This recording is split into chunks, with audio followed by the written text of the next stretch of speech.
5 చదవండి. యోహాను సువార్త 11:25 చదవండి. చదవండి. అందుకు యేసు పునరుత్థానమును జీవమును నేనే, నా యందు విశ్వాసం ఉంచువాడు చనిపోయినను బ్రతుకును, ఇంకా బ్రతికి నా యందు విశ్వాసం ఉంచువాడు ఎన్నడూ చనిపోడు. యేసయ్య దగ్గర కూర్చుంటాను, నువ్వు ఎన్నడూ చనిపోరుక. ఆయన దగ్గర కూర్చుంటావు, నిత్య జీవములోకి వెళ్ళిపోతావు. యేసయ్య దగ్గర కుడి పార్శ్వమందు నీకో సింహాసనం ఉంటుంది, అక్కడ నిన్ను కూర్చోబెట్టుకుంటాడు. అదే నీకు శుభ సందర్భమైన ఈస్టర్. అందుకు దేవుని వాక్యం అంటుంది, పునరుత్థానమును జీవమును నేనే, నా యందు విశ్వాసం ఉంచువాడు చనిపోయిన బ్రతుకును బ్రతికి నా యందు విశ్వాసం ఉంచువాడు ఎన్నడూ కూడా చచ్చిపోడు. ఇప్పుడు నేను మీకు 3 సమాధులు చూపిపోతున్నాను. 3 సమాధులు. ఇప్పుడు యెరూషలేము పోయి అందరూ సమాధుల్లోకి వెళ్ళి ప్రార్థన చేసుకొస్తున్నారు. నాకు ఒక్కడికే అదృష్టం ఎందుకో దొరకల.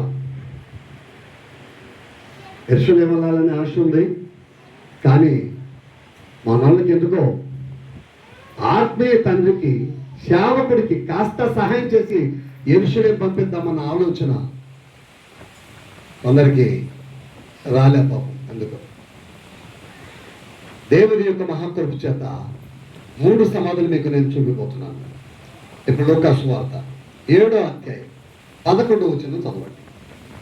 లూకా 7:11. వెంటనే ఆయన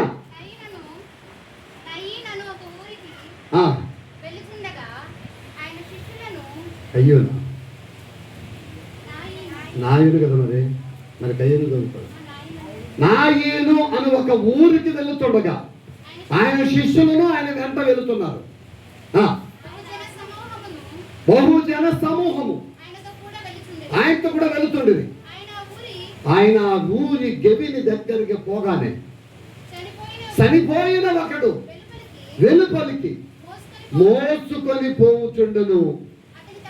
అతని తల్లికి అతడు ఒక్కడే కుమారుడు, ఆమె విధవరాలు.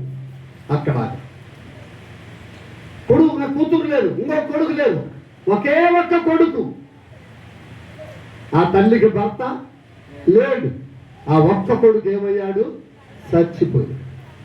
చనిపోయిన వాడిని ఆ ఊర్లో వాళ్ళందరూ, అయ్యో పాపం ఒక్కడే కొడుకు కదా చనిపోయాడే అని అందరూ కాస్త ఓదార్చారు. ఆమె ఏడుస్తా ఉంది, గుండె బద్దలైపోతా ఉంది. నా కొడుకు అని ఏడుస్తా ఉంది. ఆ బాబును పాడి కట్టుకొని తీసుకెళ్తున్నారు. ఇంత లోపల వారు ఊరు గెవిని దగ్గరికి బయటికి ఆ బాబును తీసుకెళ్తున్నారు, చచ్చిపోయిన శవాన్ని. బయట నుండి లోపలికి వెళ్ళడానికి యేసు ప్రభు శిష్యులు బహుజన సమూహం 1000 మంది ఆయనతో కూడా వస్తున్నారు. ఇంత లోపల ఆ గెవిని దగ్గర భేటీ అయ్యారు. భేటీ అయితే యేసు ప్రభు ఆగండి అన్నాడు. ఏదో ఎప్పటికే లేట్ అయిపోయిందా? ఎవరు నువ్వు ఆగండి అంటావేంటి? ఎప్పటికే లేట్ అయిపోయింది అని అంటే యేసయ్య ఆగండి అన్నాడు. ఆమె ఏడుస్తుంది, ఎవరు మీరు ఎవరయ్యా? నాకు ఒక్క కొడుకే చచ్చిపోయినయ్యా ఏడుస్తుంది, ప్రలాపిస్తుంది. వెంటనే పాడి దగ్గరికి వెళ్ళాడు యేసు. పాడి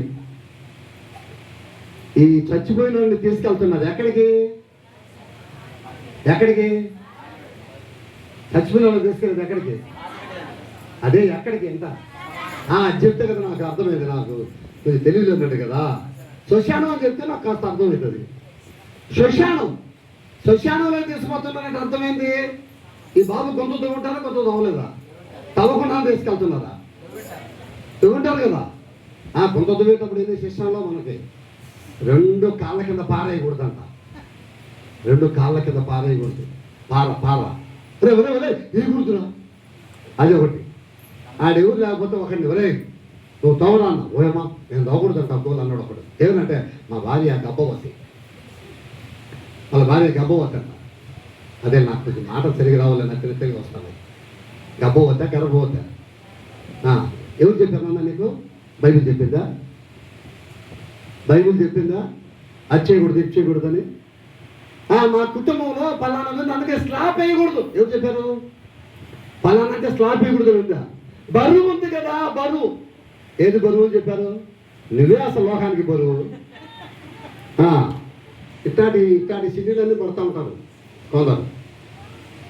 అయితే తీసుకెళ్తున్నారంటే ఆల్రెడీ సమాధి తవ్వున్నారు, ఆ బాబుకి తవ్వున్నారు, గుంట తవ్వున్నారు. అయితే ఆగో అన్నాడు యేసయ్య. పాడి మోసేవాళ్ళు, వాళ్ళు ఆగిపోయారు. వెంటనే పాడి దగ్గరికి వెళ్ళి ఆ చనిపోయిన శవం మీద చేయబెట్టి, చిన్నవాడా లే అన్నాడు. వాయో ఈ మోసేవాళ్ళు ఇట్లాంటి సేవ చూసినవులే. ఇప్పుడు మేము కూడా ఆడ దింపి ఏకల్లాం, దింపుడు కల్లాం కాదు, దింపి పేరు పెట్టి వాళ్ళ అమ్మ పిలిచింది, వాళ్ళ నాయన పిలిచిండు, వాళ్ళ చెల్లెలు పిలిచింది. వాళ్ళ చెల్లెలు లేరు కదా, వాళ్ళ నాయన లేదు పాపం. వాళ్ళ అమ్మ పిలిచింది, వాళ్ళ వాళ్ళందరూ పిలిచారు. రే అని పేరు పెట్టి పిలిస్తే ఏమీ లేలే, చూడలా. నువ్వు పిలుస్తాను లేచాడా? కొందరికి ఏ కాలం ఉంటుంది? ఏమి మీ మొహాల మీద మంచి నిలబడ్డా ఏం చెప్పరు. ఇప్పుడు శవాన్ని మోసుకుపోయాడు, దిగుడు కల్లా ఉండదు. ఆ దింపుడు కల్లా దింపుతారు కదా, మనకు లేదులే. మన వాళ్ళకే కొంతమంది క్రైస్తవులకి. నేను కూడా ఆ కార్యక్రమం చేసేదానికి వెళ్తే భాషయా ఆగున్నాడు ఒక ఆయన వచ్చి. ఏమి అంటే టైం అయిపోయింది, ఇప్పటికే ఇంత టైం చేశానంటే లేదు లేదు లేదు ఇక్కడ దింపాల. ఎందుకంటే ఇది దింపుడు కల్లా అన్నారు. నాకు అర్థం కాక దింపారు. దింపి ఎవరెవరో పిలిచారు పలకల. అట్లా జరుగుతున్నట్టు. కానీ క్రైస్తవులకి దింపుడు కల్లా ఎత్తుడు కల్లా ఏమీ ఉండవు. అయితే ఆగారు. అగో కానీ ఆ తొందరగా ఏందో అని వీళ్ళు శిష్యులు వచ్చి, ఆయన ఎవరో తెలుసా? ఎవరు? ఆయన యేసు, యేసయ్య, రక్షకుడైన యేసయ్య. యేసయ్యనా అని ఆగిపోయారు. అందరు ఆగారు. వెంటనే శవం వైపు చూసి, చిన్నవాడా లెమ్మ అన్నాడు. ఏం జరిగింది చదువు? చిన్నవాడా లెమ్మని నీతో చెప్తున్నాను. అయ్యో ఇప్పుడు దింపుడు కల్లా అక్కడ ఆడ ఇంటికాడ లెమ్మంటే ఆడలేదు, నువ్వు లెమ్మంటే లేచాలనుకుంటున్నావు. వీళ్ళు ఈ మాట ఎప్పుడైతే యేసు నోట వచ్చిందో, చచ్చిపోయిన శవం దిగ్గున లేచి కూర్చున్నదే. ఈ మోసే వాళ్ళకి అర్థం కాదు, మనిషేనా దెయ్యమా?